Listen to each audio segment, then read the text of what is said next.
தண்ணியில மீன் அழுதா கரைக்கொரு தகவலும் வருவதில்ல.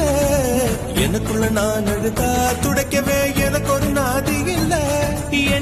தலையை கீழே தொங்க போடும்போது முடிஞ்சு அவ்வளவுதான், உலகமே அழிஞ்சிச்சு நினைச்சோம். வந்தாரு பாருங்க, அடிச்சாம பாருங்க 6. சலங்கை பாடுமே